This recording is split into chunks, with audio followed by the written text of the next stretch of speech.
ചോദ്യപേപ്പർ ചോർച്ചയിൽ MS solutions YouTube channel CEO Muhammad ഷുഹൈബിന്റെ ജാമ്യാപേക്ഷ താമരശ്ശേരി 1-ാം ക്ലാസ് മജിസ്ട്രേറ്റ് കോടതി ഇന്ന് പരിഗണിക്കും. പോലീസ് സമർപ്പിച്ച കസ്റ്റഡി അപേക്ഷയും കോടതി പരിഗണിക്കുന്നുണ്ട്. നിലവിൽ 14 ദിവസത്തെ റിമാൻഡിലാണ് ഷുഹൈബ്. ദിസ്ന സുരേഷ് ചേരുന്നുണ്ട് വിവരങ്ങളുമായി. ദിസ്ന, എപ്പോഴാണ് കേസ് പരിഗണിക്കുക? മറ്റ് വിവരങ്ങൾ എന്തൊക്കെയാണ്?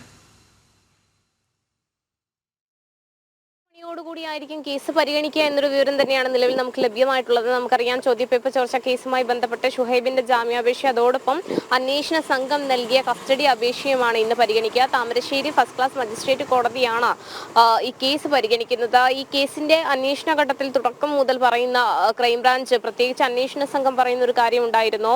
ഈ ഷുഹൈബിനെ തങ്ങൾക്ക് കസ്റ്റഡിയിൽ ലഭ്യമായാൽ മാത്രമേ കൂടുതൽ കാര്യങ്ങൾ ചോദിച്ചറിയുവാൻ കഴിയുകയുള്ളൂ എന്നൊരു കാര്യം പറഞ്ഞിരുന്നു. അതുകൊണ്ട് തന്നെ കസ്റ്റഡി അപേക്ഷ വേണമെന്നൊരു കാര്യം തന്നെയാണ് ക്രൈംബ്രാഞ്ച് ആവശ്യപ്പെടുക. ഷുഹൈബിന്റെ ജാമ്യാപേക്ഷയെ ക്രൈംബ്രാഞ്ച് അന്വേഷണ സംഘം കോടതിയിൽ എതിർക്കുമെന്ന് തന്നെയാണ് നമുക്ക് അറിയാൻ സാധിച്ചിട്ടുള്ളത്. അതോടൊപ്പം തന്നെ അബ്ദുൽ നാസർ, ഈ കേസിലെ 4-ാം പ്രതിയായ അബ്ദുൽ നാസറിന്റെ ജാമ്യാപേക്ഷയും ഇന്ന് പരിഗണിക്കുമെന്ന് തന്നെയാണ് അറിയാൻ കഴിഞ്ഞിട്ടുള്ളത്. എന്തായാലും കേസിന്റെ തുടക്കഘട്ടം മുതൽ തന്നെ ഷുഹൈബ് ആദ്യഘട്ടത്തിൽ തനിക്കിതിൽ പങ്കില്ല എന്ന് പറഞ്ഞെങ്കിലും പിന്നീട് ഷുഹൈബ് നേരിട്ട് ക്രൈംബ്രാഞ്ചിൽ വന്ന് കീഴടങ്ങുകയും പിന്നീട് നടന്ന ചോദ്യം ചെയ്യൽ ഉൾപ്പെടെ താൻ തന്നെയാണ് ഇത്തരത്തിൽ ചോദ്യപേപ്പർ ചോർച്ചയിൽ പങ്കാളിയായിട്ടുണ്ട് എന്നൊരു കാര്യം വ്യക്തമാക്കുന്ന ഒരു സാഹചര്യം ഉണ്ടായിരുന്നു.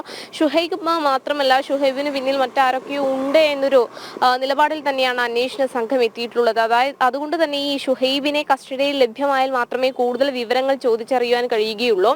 അതുകൊണ്ട് തന്നെ കസ്റ്റഡിയിൽ വാങ്ങുവാനുള്ള ഉറച്ച തീരുമാനത്തിൽ തന്നെയാണ് അന്വേഷണ സംഘം ഉള്ളത്. അതെന്തായാലും ഇന്നവർ കോടതിയിൽ പറയും. അതോടൊപ്പം തന്നെ ഷുഹൈബിന്റെ ജാമ്യാപേക്ഷയും അന്വേഷണ സംഘം എതിർക്കും എന്ന് തന്നെയാണ് നമുക്ക് അറിയാൻ സാധിച്ചിട്ടുള്ളത്. ദേവിക.